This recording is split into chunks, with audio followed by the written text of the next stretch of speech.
Hello, Malar. How are you? I am good. Welcome to Malaysia, Ashok. Oh, thank you very much. And I noticed that we are coordinated in green today, Yes, we are, as usual.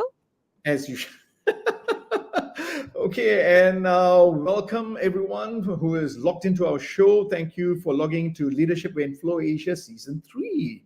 And what is this show about? This is the show where we interview quiet leaders who do things differently, who are practitioners on the ground, and who looks at not only business result but also personal growth and leadership growth. And we try to take out the nuggets from them and the wisdom that they have been practicing for themselves and how they've been making an impact.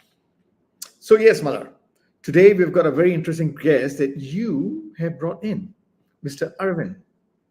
Aravind Karthigesu, right? That's right.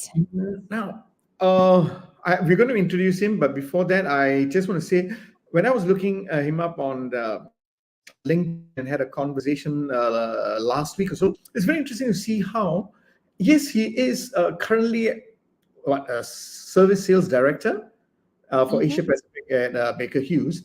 But if you go back to his past, right, he was a HR person too, and to me that's like, hey, HR to sales, and wow. And he's a person who focuses on people, process, and P&L. I think that's extremely important. But what else can you add about him before we bring him up?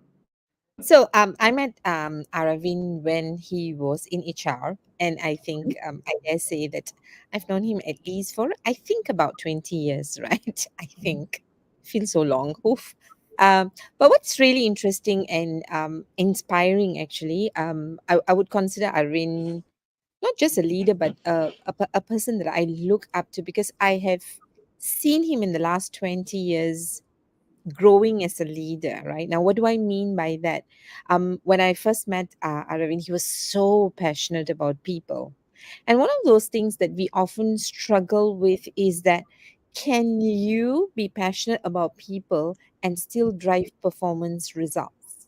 Nice. But I think in our pre-show interview, I think Aravind again, inspired me because not only he shows how do we stay passionate about people yet focused on the performance, but now Mm. he steps up his game by also talking about how do you lead responsibly by living the world a better place, which is Nice. ESG, right? And I think a lot of us struggle. I think we all have our heart maybe in the right place because we want to do what is right. But I think it's we are very blessed to be able to speak to someone who thinks about it, talks about it, and continues to be able to do it despite the struggle. So without further ado, let's bring Aravind Let's Karthi. move on. Yeah. Aravind. Hey, how are you guys doing? We are doing very well because you're on the show. We forgot to tell you you should wear green, but I think your background is green, so you're good. I That's right. didn't get the memo. I didn't get the memo like both of you coordinated, but I coordinated with the background. So I think we're all good. We're all good. Thank you for saying yes to the show. And if I have not said that to you in person, I think please remember that you've inspired me. I think just in the way you've continued to be consistent, living your life, being very true to who you are and showing that in your leadership role. So, welcome to the show. Thanks for saying yes. And let's get on. So, Pleasure to be here. Pleasure to be here. And I think I'm deeply touched by your kind words. So thank you very much. all right. So, Ashok, how shall we drill Arvind? I think I like to hear his story from the very beginning because I would like to know, Arvind, right? You said you focus on people, process, and profits, right?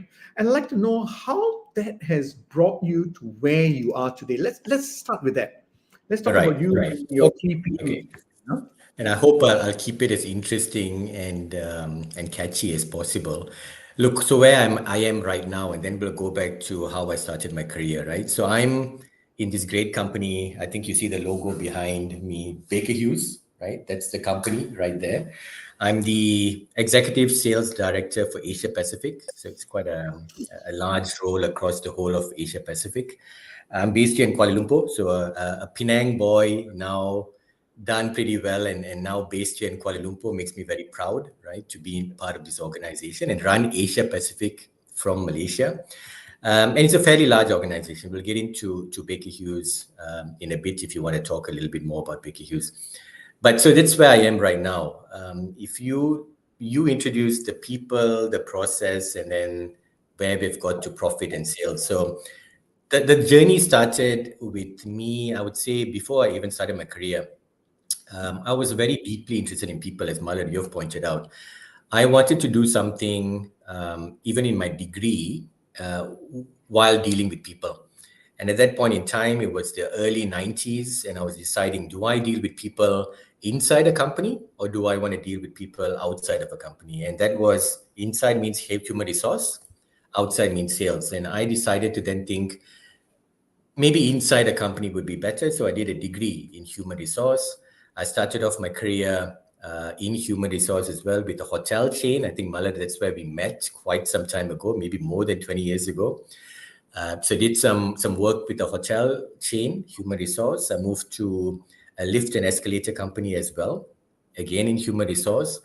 But then I've always been an ambitious guy. I've always been thinking, what can I do to lead a company, right? An early vision, Ashok, if you ask me, has always been, and I remember this quite vividly. I would be with a girlfriend or a wife, in this vision, and we'll be sitting outside a theater, and we're about to go inside this theater to watch a show. And we're with some friends of hers, and I'm on this phone because I'm this important business guy, and I've been talking on the phone. I'll say, wait, I'm going to come, but hang on a minute, I could have finished this call. And then the girlfriend would be saying, hey, look at him. He's always busy. He's always on the phone. He's such a big businessman. And that vision, in fact, till today sort of sticks with me, because that's how that vision or ambition of being in a business world, in an important position, has always stuck with me, right? Even from a young age. So with human resource, then I said, look, I want to try something different. But with that vision, I knew that just people is not enough. You need to know numbers. So I did an MBA. While I was working, I did an MBA in finance to get that numbers piece with me. I completed that MBA, kept on knocking on management door to say, hey, I need something different. They didn't throw me straight away into P&L or profit and loss management or running a business. They said, hey, why don't you become a black belt, a Six Sigma black belt, learn process improvement, learn a little bit more about the products, the process of the business. So I said, okay, I'll do that. I did my Six Sigma black belt certification. I started leading that. So that's where process improvement, how do you look at a process, break it down into pieces, really try to improve it? That's where that came into it. Then I did that for a few years, and then I said, hey, but still, that's not my ambition. My ambition is to lead a large organization. So I kept on knocking again on management door. And finally, in 2009, they gave me an allocation to go to Singapore to run the business for this company in Singapore. Went to Singapore, young, Aravind, just this wanting to really, know the business, never customer facing before. So in Singapore as well, you can see that you'd have to deal, this time, that company was a large power organization, right? And I had to deal with CEOs at that time. And I remember my first customer interaction was a very nervous one. I went into this room of a CEO, started introducing myself and talking about my company, talking about Aravind. After 5 minutes, he said, stop. I don't want to hear anything more. Here's a letter. He passed the letter over to me. He said, your company has been delinquent in many, many things. I want you to rectify these problems. This is a lawyer letter. If you don't rectify it, I'm going to sue you. And then he says, thank you. And he walks out the door.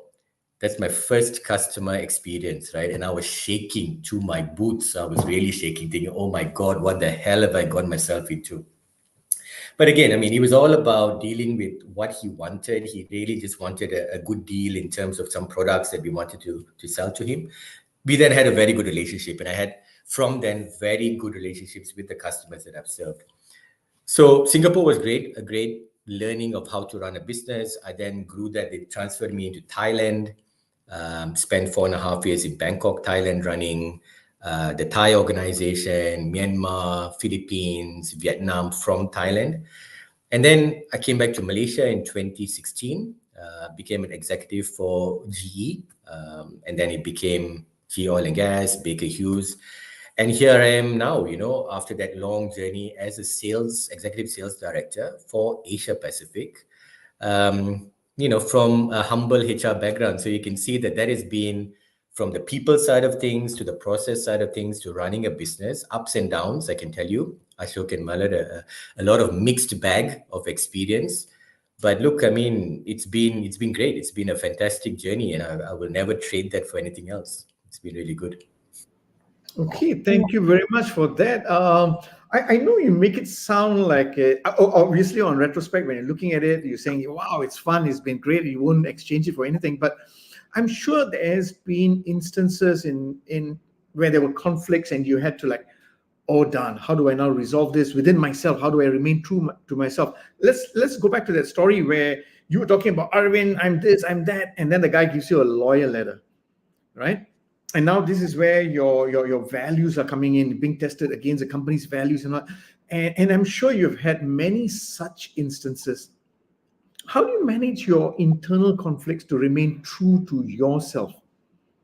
So that's quite interesting. I've thought about that quite a lot, right? And my mind goes back to, I think, while I was learning economics during A levels.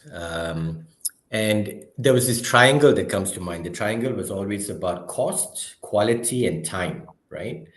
In a triangle. And the saying was, you cannot have it all.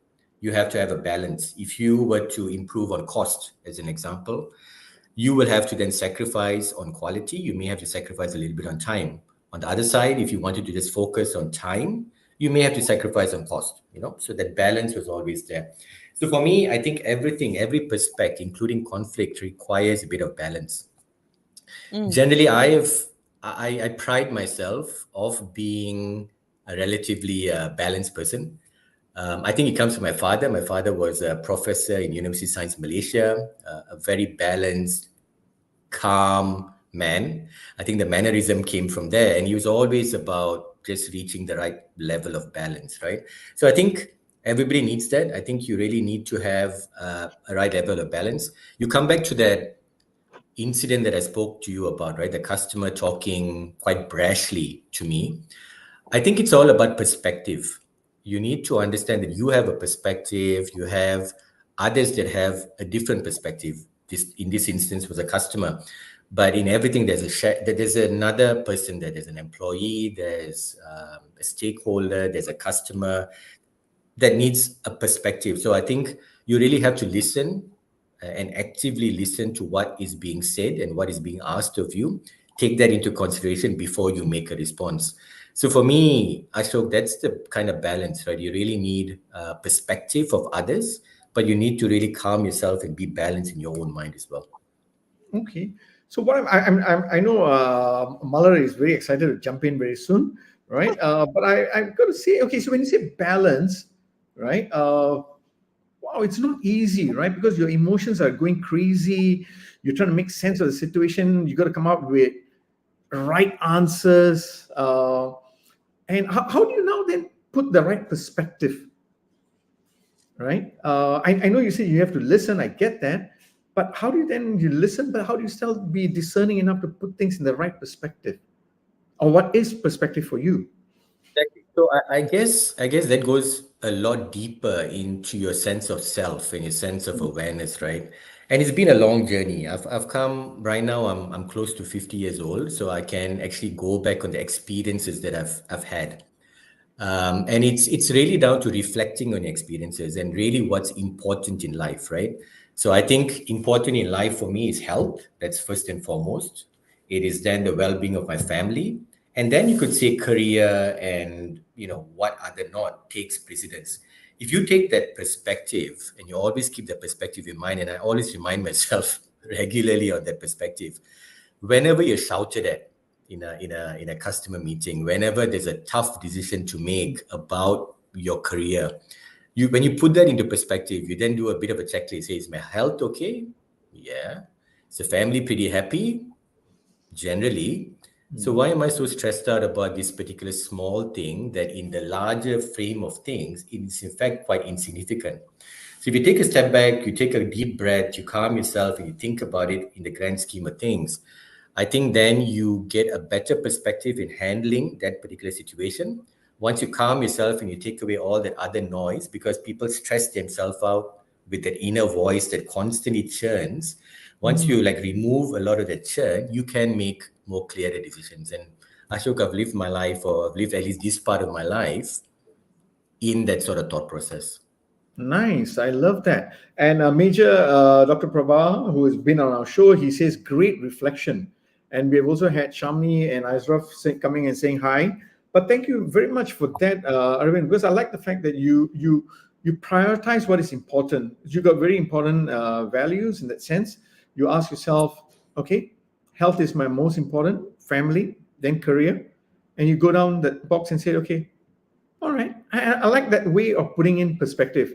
So it is important. And you said this comes from experience where you have now identified what is important for you and you make your decisions based on that or choices I based on think that. so. I think so. I think you have to balance out that perspective. But I'm in no way saying that, look, that perspective of calmness takes away from being very ambitious and going and getting, your goals, right? You have to go and get it, and you got to be tenacious about it. I give you again a very early example of something that struck me, and I do a lot of reflection and thinking about the past, which is helpful for how you want to lead your life in the future. So there's this joke that I heard a long, long time ago, right? About this up and coming businessman, right? And he's in his Porsche, he's driving, and he gets into this accident. And then he gets out of the car, and then he starts saying, "Oh my God, my Porsche, it's wrecked. My God," and he's going on about that. So a bystander comes by and he says, "Hey, buddy, forget your car. Look at your hand. Your hand is completely wrecked in this accident." Then this guy, this businessman, he looks at his hand and he said, "Oh my God, my watch, my Rolex. Oh my God, it's wrecked." So the joke goes, and it's about being, humble and being, understanding. Don't be too material, right? Understand there's more important things in life, and I get that, and we all, I think, get that. But another part of me, that ambitious part of me, reflected on that story and said, "Damn, that's cool to own a Porsche. It's pretty cool to have a Rolex and be in that position to be able to afford it." So again, it comes back to that kind of balance, right? Reflect on every story. There's a moral to every story, and it's very important to go and be humble and understand your core values, but never give up on your dreams, never give up on what you want to pursue and attain, right, in life. Nice. Nice. I love that. I can see Malar got lots of questions. Malar, I know I've been holding him for 20 minutes. It's your turn. If not, I'm going to carry on. So, yes, Malar, you are on mute. I just needed to write down what he said because I need to write down that quotation because I think it's fantastic. So first I think I need to do justice to people who have said and come and said hello. So Shamini says hello, Kirtana says hi, Ashraf says hello. So I'm not sure whether Ashraf is your friend. So Ashraf Khalid, thank you for joining us. Major Prabha, thank you for joining us. Major says hello to all of us. Plus, he says great reflection, Aravind, right? Now, I've been listening to Aravind again, always in awe of your storytelling, right? I've always imagined you to be a part of our community, which is the trainers community, because he's always spoken very well. Now, and what I liked about your last story about the story on your Rolex and not giving up on your dream is that you've articulated that it's really okay to be both a dreamer, being materialistic without losing your values. Because I think we are so used to being in the world of choosing either or. We're pushed towards either or. And I think just looking at your background and looking at all the stories that you've shared, and the last one was a fantastic one, right? Because everyone is listening to the story and probably going the way we usually go. You see, don't be material. Look at what happened to you, and here you are throwing us, into a space to think about. Yeah, but isn't it cool to drive the car? Isn't it cool to have the Rolex, right? So which then makes us want to hold on to the dreams, and it's okay to hold on to the dreams, right? Which takes me back to your story of your dream, right? So what I thought was interesting, and of course I didn't know about it, right, is that you moved from HR, and I always knew. So I also love the fact that you are okay to come and tell us that you're ambitious. I just love it because it does not take away your humility, right? And I think these are our aspirations when we talk about quiet leaders, right? That for us to talk about things that other people are struggling with, right? And that's exactly what you've brought to the show today, Aravind. So I want to thank you for that. Now, going back to your you being ambitious and how you started as a HR person, and then you said, you learned about people first, and then you learned about numbers, and then you went into processes. So you transition in three most important areas to lead a business, right? What I'm During this transition from people to number to process, you kept your dream going, right? How did you practice delayed gratification? How did you know that you will finally get your dream? Because I'm sure, because the typical belief in the HR journey is that HR people don't lead businesses, number one. Number two, uh, sometimes we want to lead business, we want to be in the board, but we don't want to do all the things that is required to be on the board, which is to understand numbers and the processes sometimes, right? So while you were preparing yourself, what is the story that you were telling yourself to hold on to your dream to the point that you got that opportunity in Singapore? So delayed gratification, I think that's an important one. My mind goes to that, I can't remember the study where kids are shown a cupcake, right? Or is it a cake or something, and say, don't eat it. If you don't eat it within the first 5 minutes, you're going to get Marshmallow. two. The Yes. marshmallows, right? The marshmallows. And you can see those kids that eat it fast, right? They can't hold on and they eat it fast. And then you got those kids that in fact delay it. They get two. And you know how the study goes, right? Those are the kids, the ones that delay the gratification are the ones that go on to better colleges and better degrees and better careers in life, right? So I didn't know that story when I was growing up. What I had in my mind was those kind of visions of maybe being inspired by people in the movies to, wanting to possess certain things that I didn't have while growing up. And those were nice cars and those were nice possessions, and being able to travel to nice places were very big visions when I was a young kid, a teenager. So those vivid imaginations or thoughts were always held by me. And as soon as then you get into a career, you start off at that bottom rung of your career. And then you look at the paycheck and say, damn, this is not going to get me to those cars and those travels and those nice possessions that I ever wanted.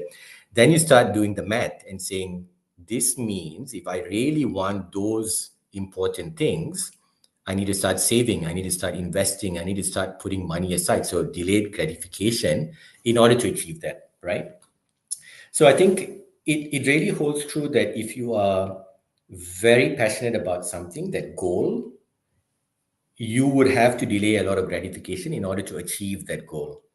And that's how I think I did it, right? There's no magic formula behind it. It's really down to the fact that those dreams and goals and ambitions were so strong that delayed the gratification, so that I could achieve it while I'm at this part of the career.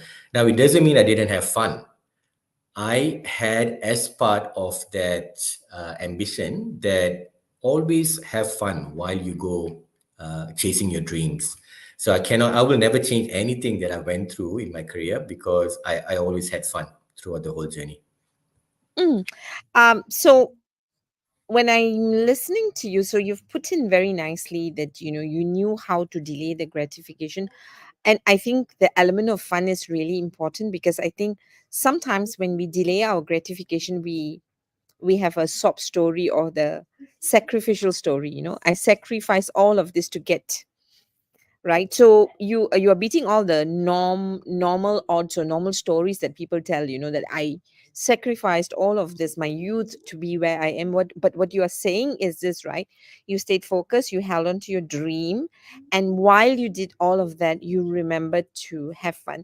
Help us understand a little bit about, when you talk about fun, how did fun come into the space of delayed gratification? Maybe you could give us one example.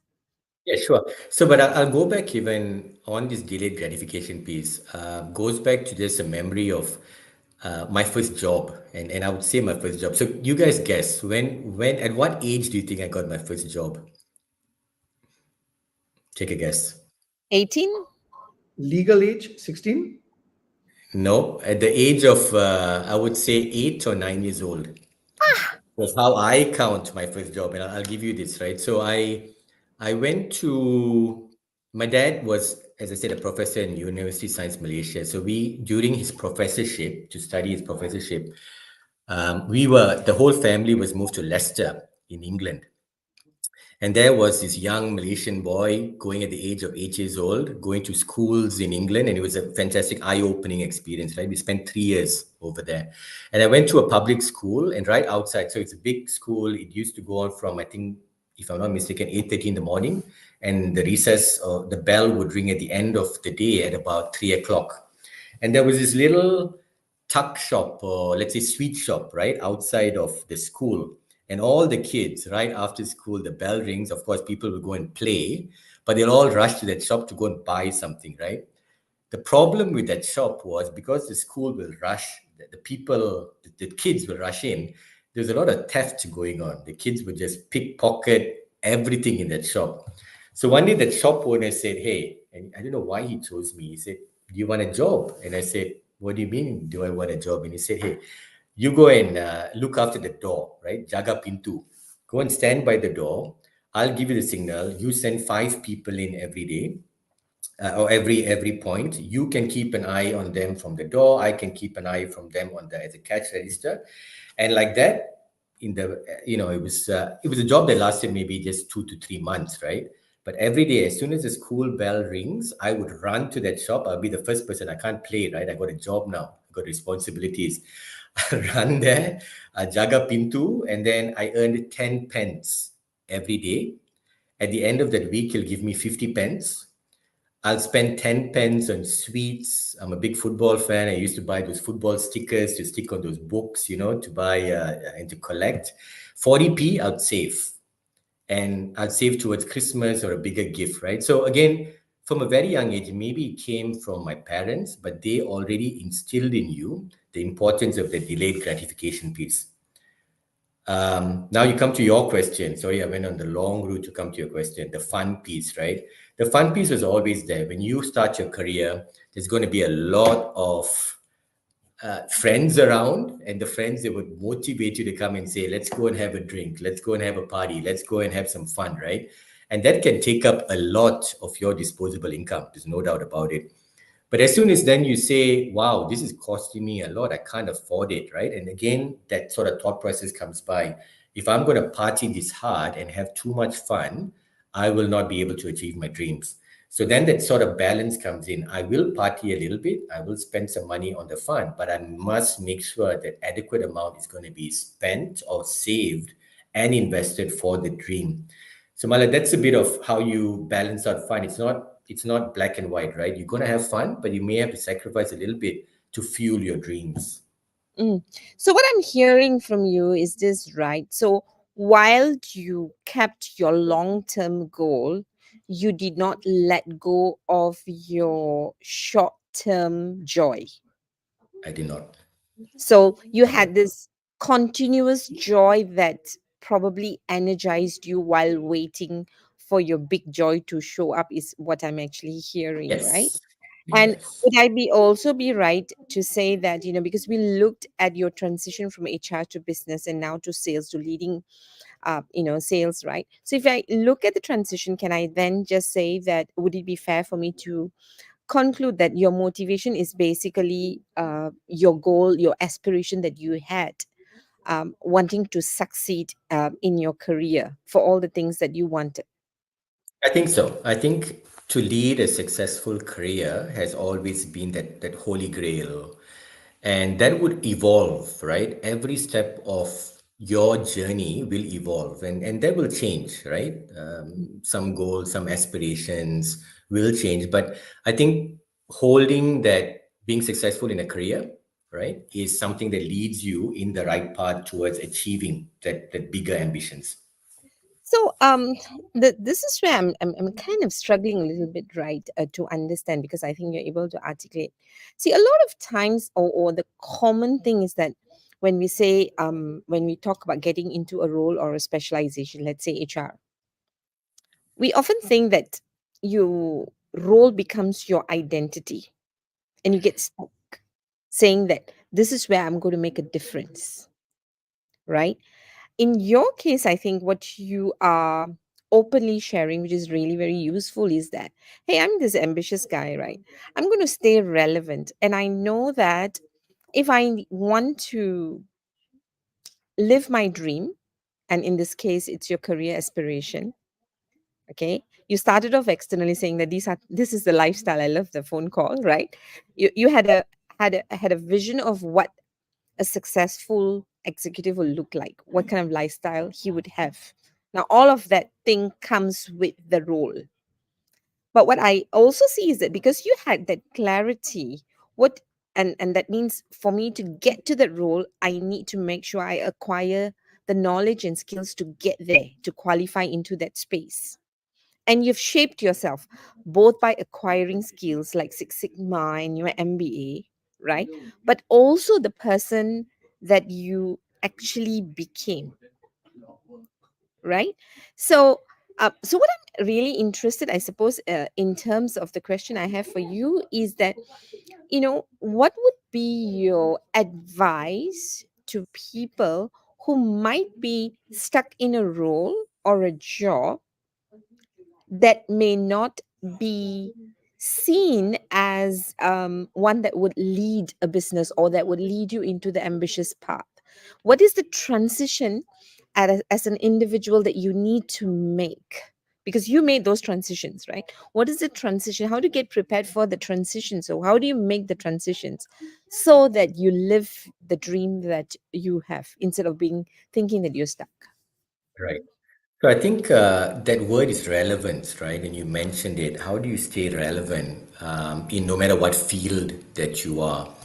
For me, yes, the identity is not based on a certain role, but the identity was based on what I wanted to be and what value I could add to an organization. So it's the value of Aravind that could be applied to an organization.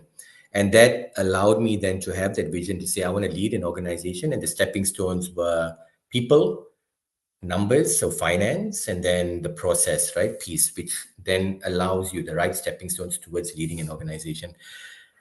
I think you need to have that clarity of how you remain relevant. So Mm, that has to be a very clear mindset. How the clarity comes can be through talking to people again, perspectives of people that are already there, and asking them what their life journey was and what are their advice towards remaining relevant.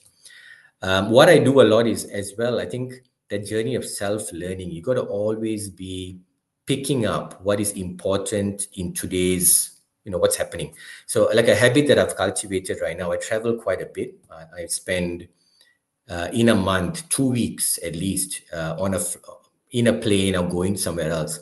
I use that flight journeys, right, to always pick up a magazine before I get on that flight and read about what's happening in the world, be it politics, be it culture, be it business, be it anything. So you pick that up, and it just keeps you still. I like to use the term relevant because you're just picking up and you're learning step by step. Because if you're not going to be given a training course to go and attend, you better be investing in yourself in order to pick up these little nuances, right? Which help towards, to your word, Malad, being relevant. So I think that's important. The perspective of other people as well. Again, the people that you look up to, that you believe are role models to you, Mm. question them, inquire from them, what's the right stepping stones, and then that's pretty good advice to morph yourself into where you want to be. Nice, nice. Thank you. So, very clear, right? So, I think it's a question that is relevant for everybody, whether we are relevant, the clarity about relevance of whatever we are doing right now, right? So, our clarity of relevance. And when you know what would make you stay relevant is, how do I now get there, right? Make sure I acquire the knowledge and skills to be relevant. And I love the part that you say, don't wait for the organization to make you relevant. You stay relevant, but with your self learning. And also, right? I think what I loved about what you said is go and find out what are the best practices by asking people who have already walked the path for their wisdom and take on what you probably need, right? I'm just going to ask one more transition question before I pass on to Ashok, right? Now, so it's very interesting. You've already done all of this transition from HR to numbers to processes. And now, in our conversation, I think one of the bigger transitions that you shared very comfortably, confidently, is the transition into caring for the environment, right? And this is something all leaders need to start paying attention, whether we like it or not, right? So help us understand what triggered you towards this route, because it's not just about ESG or a KPI, but I could feel how it was part of your own journey and purpose. So help us understand how you got there. What is this environment, care for yeah, what's happening in the world environmentally has been something that has come up in the last 10, 15, 20 years in me, right? Personally, if you guys look back, and we all grew up in Malaysia, so we all know how it was back in those days. And yes, we had floods, we had rain, we had some pretty hot weather. But I just reflect back to say now, and you look at how the weather is right now, it's pretty bad, in terms of the heat levels that we have to face, the floodings that we have to face, the storms that are coming up, seems to have grown significantly from 20, 30 years ago. And that's not a big time span, 20, 30 years. It's just a very short time span. And if you look at the science behind it, yes, we are coming out of a cold or ice age. It's when the planet, if you look at it, it's coming out of that. So yeah, you can expect warmer weather, but it's not as bad as this. And it's a lot of our own doing, right? It's a lot of our own doing. So I think that has spurred me towards thinking about what we can do better for the environment. For me, I'm an avid scuba diver. That's one of my hobbies that I really like. I spend a lot of time diving, and not as much as I would like to, but I spend a lot of time diving. And again, I've been diving for maybe 20 plus years. And if I reflect back on when I first started diving in Tioman, in Perhentian, in Sipadan, and many of these other islands, and I compare then to now, you can see underwater, the fish life is much less, the coral reefs are much less. We're still blessed with plenty of it, but when you compare, it's definitely deteriorating, right? I came up on one dive recently, and while I was coming up, I came up with a plastic bag on top of my head, right? Rubbish all around in the sea. Not great, not great at all. So I think that those are the kind of things that really personalizes the message, right? That we really have to do something towards the environment. So that for me, Mala, personally comes back to why I believe we have to do more towards leading the right things for the environment. Mm. Right. I can Thanks. I can see sorry, I can see that you're very sensitive about the shifts and the changes, and then reconnecting and being curious about it, and again connecting it to the larger world, right? So I think there's just so much of sensitivity to the world we live in. So thank you very much. Yes, Ashok, you can have Arvind now. Are you sure? Yeah, no, thanks a lot for that, Arvind, because what I've picked up in the last half an hour or so is about having that balanced view, having the perspectives from learning from others, and always being relevant. And you transited very well into talking about environment because you've had personal experience with it, how you've seen the clear waters to murky waters and fish life, depleting in that sense. So that's something personal for you. But now, how do you now, as a business person, as a salesperson in that sense, right? How do you now balance the profit that you need to make with the eco-friendly practices in a business? Right, How do you balance that? right. It's an important thing to balance. Hey, one other story I would like to share, right? On, let's say, a personal story about the environment. I was blessed enough to take the family to Tanzania last year for a safari, right, in Africa. And when we were in there looking at all these gorgeous animals in their natural habitats, we came upon this pride of lions and lionesses. And this was in the afternoon. And generally in the afternoon, these lions and lionesses will be on the ground and sleep, right? They hunt at night. In the afternoons, they'll sleep. And the weather was pretty hot that generally they'll sleep under a tree. They'll always find shade. This time, they were in fact sleeping on top of the tree. They found the branches and they were sleeping on top of the tree. And I asked the guide, I said, why are they doing that? And they said, now the behavior of these lions are changing in a sense that because the ground is becoming too hot, they can't even lie down under a tree anymore. They have to go and find shade at the higher part of the tree. And that's the only way they're going to be able to beat the heat. So again, that's another personalized story. It's not just affecting us human beings, but it's affecting every other living creature in this world. Now, to your question, Ashok, in terms of profit, right? I lead a business and I lead a business across Asia Pacific. It's the prime objective and an important objective to turn a profit for the company. There's no doubt about it. It's my duty as an employee. It's a duty of every employee, and it's a duty to our shareholders to be able to turn a profit. So I think that will never go away.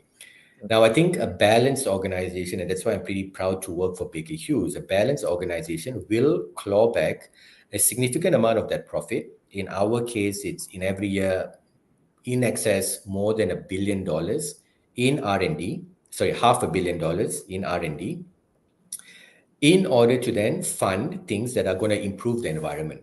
So it means that it's better products that will reduce carbon emissions. It is looking at research and developing in things like carbon capture and storage, hydrogen, geothermal, electrification, and many other things, right? So we're not just part of the problem, we're part of the solution. And that makes me really proud that I can, in fact, be part of that solution, right? So I think that's the balance. Again, we come down to the balance. You need to turn a profit. It's essential, but you need to balance it out in terms of making this planet a bit more sustainable as well. Oh, fantastic. I can see how why you've chosen this company because it kind of like correlates to your own personal values, isn't it? Because early on you were sharing with us about there's nothing wrong about focusing on materials, but also on your ambition in that sense and having fun, So what you've just shared is, yes, your primary objective has to be the profits. But as long as you focus on the profits, how do you now turn it back to protect the environment or improve the processes in place to reduce the carbon emissions and what have you got, So that way it is important. And how do you keep driving everyone's activities and actions and energy focus on that purpose? How do you all do that on a sustainable basis? So it's not easy to influence the stakeholders, right? It's not easy to then get that sort of balance in bringing people along for the journey. So I give you like an example that's close to my heart. So I was before oil and gas, and Baker Hughes is an energy technology company, but we're predominantly in the oil and gas sector, and we're diversifying into many other industries as well. But before this, I was in the power industry, so electricity, right? And then you learn about how was electricity discovered. And this happened in the 1800s, in the 1900s, when Thomas Edison, Nikola Tesla went out and experimented and made electricity to something that we know today, right? So we're talking 1800s to now, 2024. So we're talking 200 plus years, but there's still about a billion, shade under a billion of people that still do not have electricity. So it goes to show that if you're doing something big, and climate change and care for the environment is as big to me as that discovery of electricity, it's going to take time. It's going to take a significant amount of time, but it's a time that we don't have. If again, all the sciences are to be believed, we've got to be cleaning up this environment a lot faster than we have to, right? Now, there's a few elements here. I think it's education, number one. I think as I said, it needs to come and touch people in their heart. So I'll give you another personal example. While in a previous company of mine, we did volunteer events, and one of the volunteer events that I led was with Reef Check Malaysia. So Reef Check is an organization that does look at the health of coral reefs, and coral reefs are very important for Malaysia, right? So we would go to the islands around Malaysia like Perhentian, Tioman, Redang, and you'd educate the islanders about what the coral reefs are and what benefits they are, right? And you got to then take these young kids in school, take them on a boat, put snorkeling gear on them, and allow them to snorkel and see the coral reefs for themselves. And when these kids came up from there, they said, wow, I've never seen that before. I had no idea that this was in fact surrounding our island. And that kind of education then allows them to then say, that's why it's so important. That's why the tourists come, and therefore start taking care of the environment, right? So I think education is number one. Number two is needs to be sort of practical and convenient, right? This change needs to definitely be practical and convenient. Human beings, we like convenience. You look at why electrical vehicles are catching on, but they're not catching on like wildfire because of the convenience of owning one. You know, the amount of time you need to charge the battery when you're on a long distance trip. Those are the kind of things that we have to think about in order to then progress the technology. I like to carry a water bottle. Whenever I travel, I carry this in order to be able to fill up the water rather than taking plastic bottles. But it's not so easy because you don't have places that you can fill up the water very easily, right? So that's the second piece. I think number three would be affordability. I ask you a question now. How much do you guys pay for your electricity bill? Give me a figure. Malad, you don't even know, I guess. The husband pays for it or somebody else pays for it, right? So you don't know. So I know. Oh, It's just that I'm so scared to tell the amount. It's about okay. 600.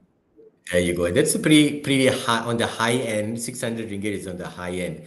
Now I ask you a question. Are you willing to pay double that if we said that the sources of the electricity is going to be completely green? Solar, wind. Are you willing to pay 1,200? There you go. That's an honest answer.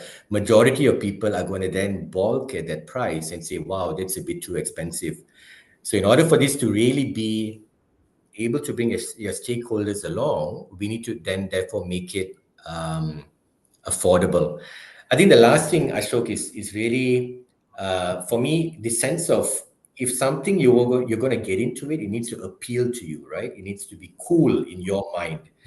And for me, I think Tesla has done a fantastic job in doing that, right? They've made going green look cool. So if you look at that car, it's visibly attractive. I think it looks, futuristic. It looks cool. They've done a very good design on the Tesla car. Even the insides of it, if you go and sit in a Tesla, it's fantastic, right? It looks cool. So they've got that right formula to make it cool so that people can follow you, right, into the future of being green. So that's the kind of thing when we in a large organization have to balance it out. It's those four things, Ashok, that you got to really look at to bring your shareholders or your stakeholders along. Okay, I hear that. I get it. I mean, to me, it appeals from a cognitive point of view, right? I understand there's a lot of effort, especially in the education part, making it practical, convenient. Affordability, what I'm hearing on the flip side of things is technology may not have caught up enough, or it's not practical from a business point of view. So then today, a lot of organizations are now pressured to have ESG practices. Yep. I'm making an assumption they're just doing a tick box affair. I could be wrong. But what can they do differently then to improve their ESG practices? What can organizations do? Because there's this pressure on the profits, there's pressure on the cost of being affordable, but technology has not caught up. But what can this do to improve? Maybe take the small steps first. Right. So it's not a tick box anymore. It's really something that governs all organizations, right? So it starts off with really, I think how we have done it is on an environmental, social, and governance perspective. You got to see what is relevant to you, your industry, the customers that you serve, your stakeholders. So it's really an assessment. What really is appealing, or what is those relevant KPIs? So you got to do an assessment on that. Is it, for example, the reduction of CO2? Is that something that is relevant in your industry that is important? And that could be one thing that you look at in the environmental side. Social, is gender diversity in your organization important? So if that is an important tick in box to tick, that needs to be a KPI. So an assessment needs to be done. Once you do that assessment, I think very clear goals need to be set. Targets need to be set, and therefore you're going through how much CO2 you need to reduce, how many, what does diversity in your workplace look like in terms of gender, religion, race, languages spoken, people of disabilities, right? So you start breaking that down into numbers. And then for a company like ours, which you're governed by stock exchange rules and regulations, it then needs to be reported, right? You need to monitor those KPIs that you've set for yourself, and you really need to monitor it. You need to really monitor how you are as an organization, touching the things which the financial balance sheet can't touch, right? That's what ESG is for, something that the balance sheet is not going to show. So you got the KPIs for that. But I think more for me, Ashok, is really then how do you bring the hearts and minds of the people along with it? And that is really involved. And yeah, Malik, a shout out to your organization as well. But how do you bring the people along? And that is really involving the employees into the groups that they are interested in. I'm interested in volunteerism. So, hey, Aravind, go and lead something that makes sense to the company's KPIs. Go and lead volunteerism. If it's diversity in the workforce, okay, form groups that appeal to you in order to move that KPI along, right? So I think in that sense, you're going to get the employees believing in these things because it's interesting to them in little pockets and pieces that makes sense to the company. The company then benefits from the fact that they are environmentally, socially, and governed in the right way as well. Nice. Finally, I get an answer that is really sensible. Thank you very much for that. Because no, what you've done is you've broken it down. If anyone is listening here, it's very clear now. Say, okay, if your ESG goals are important for you, let's put skin in the game. Let's now assess on each area, right? Where you're dropping the ball. And then when you identify that, let's put in place the right practices. Let's measure it through KPIs. And then let's bring the people through hearts and minds, right? How do you now bring the people together on the journey to be able to practice? I get that. It's a very good process, a template that you've just offered. Devil advocate, Christian, MNCs, yep, they've got the manpower, they've got the deep pockets to be able to do this. Economies around the world, Singapore, Malaysia, I believe the same, almost 80% of the economy is run by SMEs. Pressures are different for them. They may not have that kind of deep pockets. What would be your one advice for them that they can do differently? What can they practice? I think everybody needs to do their piece, right? As much as they can afford it. So a certain percentage, no matter what your revenues are, how big or how small it is, needs to be put forward to these ESG efforts, right? So an SME is the same as for an individual proprietorship, right? Which could be smaller pockets. They need to do their piece as well. Large multinationals like us need to do our piece, like what I just explained. And likewise, governments, right? Governments need to step up in order to then really be the role model towards what exactly needs to be done. So Ashok, everybody needs to then do their piece in this very important ESG game. Okay, so are we in a stage where people are actually doing it? Are we pushing the boundaries yet in this game? What do you think in Malaysia? Personally, I would say not enough. Okay. I think there's a lot more we can do, a lot more as an organization, as a community, we can do towards this. Because if you look around you, there's a lot of improvements that can be done. So I think all of us need to step up and aspire to a better ambition on this one. And if I'm going to link it back to the three P's, right? By focusing on ESG, how can you now see the advantage, or how will it be beneficial for people, profits, and the process? Again, as I say, the balance sheet is the balance sheet. It's going to give you the numbers of an organization, but truly an organization that you would trust, in my perspective, is an organization that puts its efforts behind the environmental, social, and governance of of its activities. So I think you have to look out for both. You really need to look at how well a company is doing to turn the profit, but you really need to look at its processes and its people, which is then the ESG piece, I would say, to see how well as an overall company it's performing. So it's about the brand, isn't it? The brand is very important, exactly, and the brand stands for exactly what people trust the brand to do, and it's this balance of ESG and ensuring that it's a profitable organization and a sustainable organization. Sure, sure. Yes, Malar, you got a question about hearts and minds. No. I'm celebrating that hearts and minds got mentioned 2 times. Thank you, Aravind, and thank you for repeating that. And wherever I go, if the word hearts and mind comes, I just jump, right? Because it's like, yay. Aravind, Exactly. thanks a lot. In fact, I wanted to just share, maybe not ask a question, but actually just share, right? I think one big takeaway for me, where ESG is concerned, right, is I love the idea of, we talk about engagement at work, right? And at some point we used to do CSR project. And I think one example that you actually get is that I when we think about people are looking for meaning to contribute to make the world a better place. I mean, that's proven. In any organizations that people are working, in Malaysia, if it is one of the top factors why people want to join organizations. So that's already a given.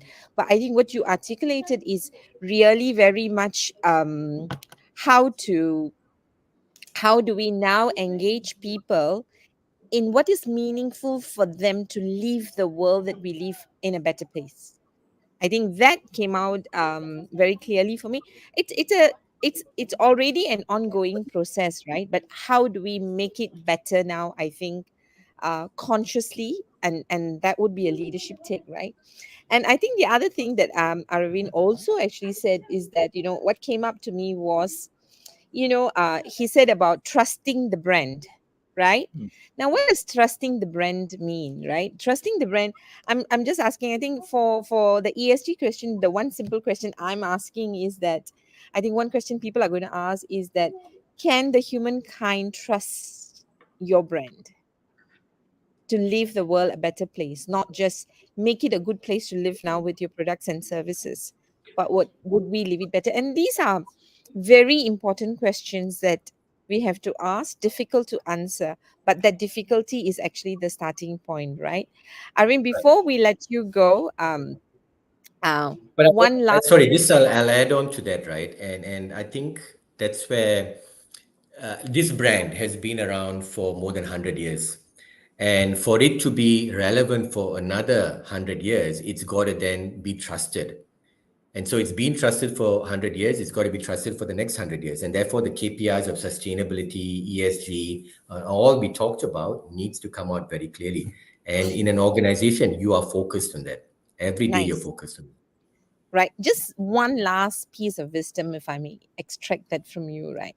Now, when you are onboarding your leaders, people who are going to work with you, what is that one question that you may ask for you to check in whether they care about ESG without being Mm. sold off to it by the organization?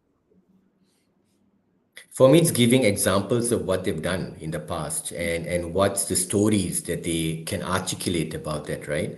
Because again, it will come from feelings, it'll come from emotions. And if those emotions and feelings come out pretty raw about how you feel about the sustainability and the environment, then you get the feeling of trust. It's really going to come down to that. And so those are the kind of things, Mala, that you really look out for. And if it comes Nice. out authentically, then hey, it's a good person to get on board. Nice, nice. Because if you've lived your life that way, I don't need to sell you an idea anymore because you're already living that, right? Thank you very much, Arvind. Exactly. Ashok, is there any last question that's burning? No. Fantastic. This has been great because Arvind has shared with us how to put skin in the game for the ESG practices. He's also shared with us about how to transition, right, by being balanced, having the right perspectives, and being relevant on a regular basis. So thank you very much, Arvind, for your wisdom and your sharing and all your lovely personal stories. Thank you, Thank you. Arvind. Great fun. Arvind, is there I've had a lot of anything? fun. See, he had fun even in the show. Okay. Is there anything else you like to say before we say goodbye to you? No, I think I've shared as much as I could. Just thank you for the opportunity. It's been fantastic. I've had a lot of fun. And yeah, have me more often then on the show. Oh, you've said it publicly, so that's a commitment, okay? Thank you, Arvind. Thank you for taking time to be with us and your lovely stories and your wisdom. So, as we say goodbye to Aravind Karthigesu's show, Ashok, how has it Yes, been for you? it's been great. It's been fantastic. He's such a cool chap, He's like the Good. Tesla, Yeah. It's And, really and fun I listening just want to to him. add that on. You see, I chose him. So, Okay, no worries. right. Ashraf say thank you, Mr. Aravind, and Suresh Munyandi just now said inspiring journey indeed, a major shift from HR to sales management. That's agility. So with that, I think those who have been listening in quietly on LinkedIn, there are a couple of you who are listening quietly. Thank you very much for joining us once again this week. For staying tuned for the last 1 hour, and I'm very very sure that you'd have got a lot of nuggets just like we are learning on this job. So with that, thank you very much. Until we see you next week, this is Malur signing off from KL. And bye bye. This is Ashok from KL2. Bye bye. See you next week. Yep.